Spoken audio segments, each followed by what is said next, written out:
So today we're going to get into something that I think you see everywhere, these generational labels, millennial, Gen Z, Gen X. Hmm. It feels like every article you read about work or culture is trying to put people in a box based on when they were born. Exactly. And that's what we're here to do, really. We want to do a deep dive into why these tags are becoming so restrictive and maybe reframe some of those really common assumptions you see in the workplace.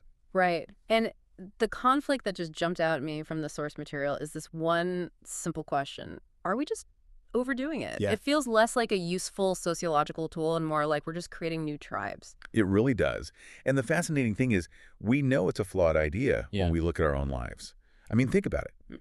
If two siblings raised in the exact same house don't think alike, how can we possibly treat millions of people born over a decade as one single type? It's impossible. These labels, they can help us see big, broad patterns, but they completely fail when it comes to understanding the actual person standing right in front of you. Yeah. Okay, so if we're on the same page that this grouping by birth year is fundamentally flawed, let's talk about where that thinking does the most damage.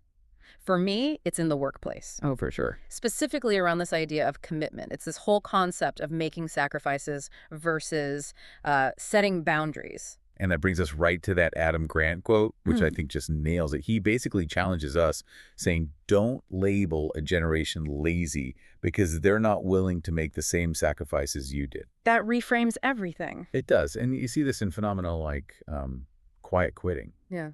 Our sources suggest this isn't about people being apathetic. It's often just about enforcing a boundary. So it's an act of self-preservation. Exactly. A necessary one for a lot of people, regardless of their age. I get that, but I have to ask, do the sources touch on the other side of this? Is there a point where setting a boundary actually hurts the team or, a client? That is the nuance we have to find. If- But the sources are pretty clear that refusing to jeopardize your mental or physical health for a job, that's not disrespect. It's an expression of self-respect.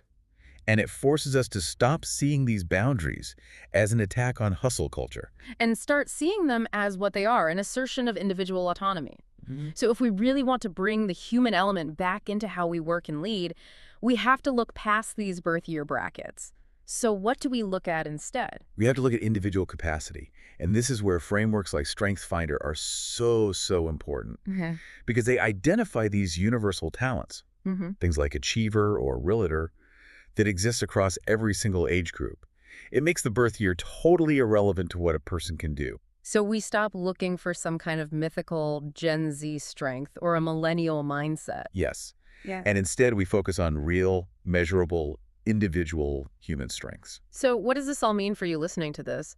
The real shift is moving away from these arbitrary categories It is. and moving aggressively toward understanding individual stories, their specific struggles, and their unique strengths. At the end of the day, the real connection, the thing that makes collaboration actually work, it begins when we stop asking that limiting question, which generation are you? Mm-hmm. And we start asking the fundamental human question, who are you and what strengths genuinely make you come alive? That's the only way we're going to move beyond the box.